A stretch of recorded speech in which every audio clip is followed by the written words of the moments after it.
কি রে জামাল, এত সুন্দরী বউ রাইখা বিদেশে করস কে? না,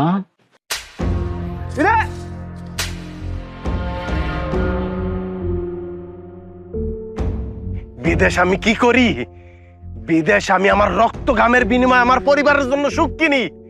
শুধু আমার পরিবারের জন্য না, প্রত্যেকটা প্রবাসী এই দেশের জন্য যুদ্ধ করে বিদেশ বৈশা আমাগো পাঠানো রেমিটেন্সের উপরে দাঁড়ায় আমগো অর্থনীতি। আরে প্রবাসীর পরিবার তো প্রবাসীরে বিদেশ পাঠায় নিশ্চিন্তে থাকে, কিন্তু তোদের পরিবার তোগরে দেশে রাখার পরও তারা নিশ্চিন্তে থাকতে পারে না, দুশ্চিন্তায় থাকে। কারণ তোগো মতো কুলাঙ্গারের কারণ তো পরিবারগুলি প্রতিনিয়ত হেয় প্রতিপন্ন হয়, মাপ চাওয়া লাগে মানুষের কাছে, তখন আমি বিচার আচার প্রতিনিয়ত তাকে শুনতে হয়। আরে প্রবাসীরা শুধুমাত্র এক একজন যোদ্ধা না, মন রাইজ বিদেশির ওই যে বউরা, ওরাও এক একটা যোদ্ধা। কারণ যেই বয়সে একটা মায়া স্বাদ আহ্লাদ পূরণ হওয়ার কথা, যেই বয়সে তার স্বামীরে পাশে পাওয়ার কথা, যেই বয়সে স্বামীর নিয়ে ঘুরে ফিরা বেরোনোর কথা, সেই বয়সে শুধু পরিবারের সকলের কথা চিন্তা কইরা তারা সব কিছু ত্যাগ কইরা, সব মায়া ত্যাগ কইরা স্বামীরে দূর দেশে পাঠায় দেয়।